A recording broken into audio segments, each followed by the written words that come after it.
Hey there, this is a quick look at our ladder crane. We use this when moving televisions and other objects so we don't have to use our shoulders.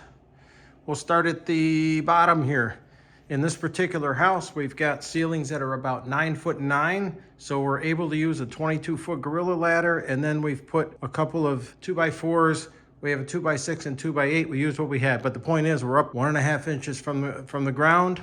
When we look up at the very top of the boom, we don't see it's got about 3/4 to 1 inch of space from the ceiling. The boom itself is the regular crane boom that you've seen. We've got our chain fall on this for precise movement of the television. You can see that there's plenty of room between the television and the chain fall for vertical distance. We added a new feature here. We put a vertical beam here, right here, to spread the load. That takes the load from the TV down and goes down into this beam and brings the load down into the floor. We've got an angle bracket, a Simpson tie angle bracket, tying the two together here. So that's not going to move because any of the force is going to be forward toward the television. What this does is this eases the pressure on this piece here. You're going to have uplift pressure on this ladder rung. You would have downward pressure on this rung. Now, the other thing that's really interesting is if you'll notice, when you look at the angle of this bracket, it comes down and sets right on the ladder rung. Perfect.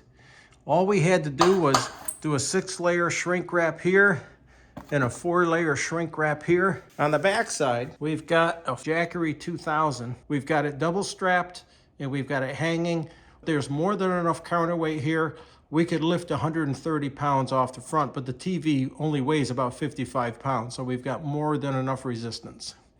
As for the legs themselves, for a deep dive, the point of contact, see if I can get my finger right. The point of contact is on the back of each ladder leg. And we have plenty of room here.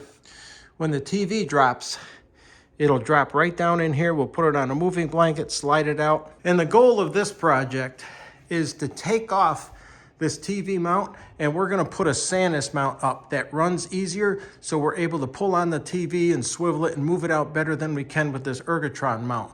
This is an excellent mount, but it's not designed to move as freely as the Sanus, so we're changing it out. The important thing is we have to maintain the distance from the bottom of the TV to the floor. It's got to be at least 50 inches to give us about 10 inches of clearance under the surround sound speaker. So that's the challenge, and you guys are going to get to see the video. It'll be a long video, soup to nuts, and this is how we're going to do it. Because we don't lift things like this because they're too high and it's too much for our shoulders as we get older. So we design things like this using what we have in the house. Perfect engineering.